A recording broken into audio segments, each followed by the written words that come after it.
Você gosta de ver desenhos de humor nos cartoons, charges, tirinhas e quadrinhos? O cartunista J.A., um dos mais premiados do Brasil, vai falar sobre o desenho de humor. E aí, Jota, tudo bem? Tudo bom, Norma? É um prazer estar aqui falando novamente sobre arte e cultura, de você que é uma pessoa tão antenada com a cultura piauiense. Muito obrigada. Você era aquele menino que desenhava na hora da aula? Desenhava na hora da aula, antes, durante e depois da aula.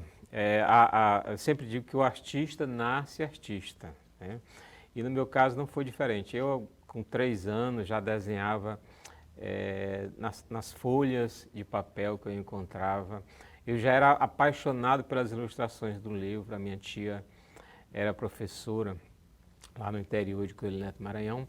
E aí eu ficava fascinado com aquelas ilustrações dos livros que ela utilizava para dar aula para as crianças, né? E aí eu olhava o livro, né, e não entendia as letras, mas eu entendia as ilustrações, eu entendia os desenhos. Então eu comecei a ler, né, a olhar o livro pelos desenhos, e a ilustração foi a minha primeira paixão. Depois é que eu consegui decifrar as letras. E aí eu descobri que eu conseguia reproduzir algumas coisas que apareciam na minha frente. Por exemplo, bully, né? Eu lembro que eu era fascinado pelo desenho do bully. E aí foi nesse tempo que eu descobri os quadrinhos, né? Então, se eu já gostava dos livros, que tinha algo em torno de 20 ilustrações, imagine aí o meu fascínio quando eu descobri as histórias em quadrinho, onde tinha centenas de desenhos, centenas de ilustrações. E além disso ainda tinha as aventuras, no caso do Tarzan, Fantasma, o Zé Colmeia. Eu lembro que foi nessa época que eu descobri todos esses personagens, e aí eu descobri uma revista, e aí já procurava outra. Está bem, rapazes, vamos dar o fora daqui rápido! Eu sou Tarzan, o rei das selvas. Tarzan. E você começa a criar suas histórias também, não é, Jota? Sim, exatamente. Quando a gente é muito apaixonado por uma coisa, a gente gasta muito tempo, passa muito tempo. E eu passava muito tempo lendo. E aí o segundo passo, tentar reproduzir aquilo ali, aquela minha primeira paixão, que eram os quadrinhos. Então, se eu li uma revista do Tarzan, eu tentava fazer as minhas histórias, tentava colocar os meus personagens. Você ganhou mais de 170 prêmios. Fale aí de alguns que são especiais. O Salão de Piracicaba é um dos mais inesquecíveis, porque o Salão de Piracicaba, ele te manda passagem, te dá hospedagem, então você participa do processo da abertura do salão, você tem a oportunidade de conversar com outros cartunistas, você tem a oportunidade de conhecer a cidade. Então, todas as vezes que eu sou premiado em Piracicaba, que eu visito Piracicaba, para mim é uma festa. Assim como acontecia aqui com os artistas durante o nosso saudoso Salão de Humor do Piauí. Assim é o Salão Internacional de Humor do Piauí. Na sua 26ª edição, o evento transforma via pública em galeria, um formato diferente que cativa os cartunistas mais conceituados.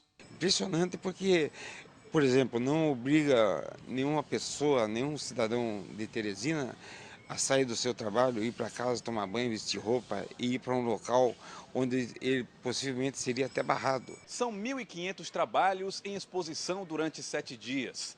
Mais de 600 artistas diferentes de 68 países. Um evento de muito sucesso e uma grande responsabilidade. Levar à população temas sérios com muito bom humor. A degradação ambiental virou piada nas mãos dos expositores. Onde o salão trazia artista e a gente tinha a oportunidade de conversar com esse artista para ver quais eram os materiais que ele utilizava, para ver a fala de como ele começou, quais eram as influências desses artistas. Então, todas essas conversas, toda essa vivência, né, aumentava em mim o desejo de continuar trilhando o caminho do cartoon, da charge, da caricatura.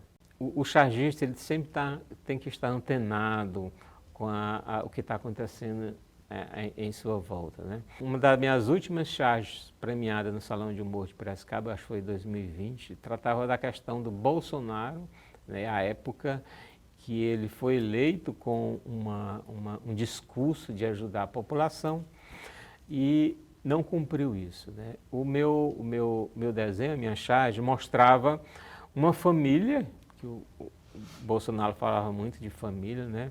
Uma família no fogo, né? E vindo do palácio do presidente uma boia, né? Ou seja, ele estava utilizando o material errado para salvar essa família, né? E esse foi um dos meus últimos desenhos premiados no Salão de Humor de Piracicaba. Jota, a diferença entre cartoon, tirinha, quadrinhos e charges, porque às vezes as pessoas Confundem, né? A charge é um desenho político. Não necessariamente tem que ter uma caricatura, mas tem que ter um assunto político. Qual é o assunto político? Um assunto político e um assunto real. Se o desenho falar sobre inflação, corrupção, Congresso Nacional, desmatamento da Amazônia, então são assuntos do momento, são assuntos reais. Então isso é uma charge. O cartoon, muitas vezes, é uma piada desenhada e muitas vezes ele fala também dessas questões relacionamento entre humanos. E você, quando olha o desenho, você não identifica a pessoa. O cartoon muitas vezes tem aqueles cartoons de ilha, né? Aqueles cartoons que falam dos conflitos que muitas vezes surgem no bar. Mostra determinados desenhos, por exemplo, aqueles desenhos que utilizam fatos antigos, personagens antigos, como uma batalha de guerreiros, né, bárbaros, enfim. E outra coisa, o cartoon ele nunca morre. A piada nunca morre. Se você fizer um desenho hoje e esse desenho provocar risos, daqui a 10 anos, esse desenho também estará provocando risos, né? E agora foi embora o Ziraldo, um ícone do cartoon, criou o Pasquim, um dos criadores, né, do Pasquim. E aí, o que ele trouxe de inspiração para você? Olha, o Ziraldo é um dos grandes artistas que me inspirou, né? Desde que eu comecei, que eu descobri o desenho do Ziraldo, me apaixonei. O Ziraldo era um grande desenhista. Aí depois descobri outros desenhos com a marca dele. Tive a oportunidade de conhecer o Ziraldo aqui no Salão de Humor do Piauí, mas não tive coragem de falar com ele. Eu só falei com ele quando ele lançou a revista, o jornal Pasquim 21, do qual eu participava. E aí eu estava lançando, acho que meu terceiro ou quarto livro.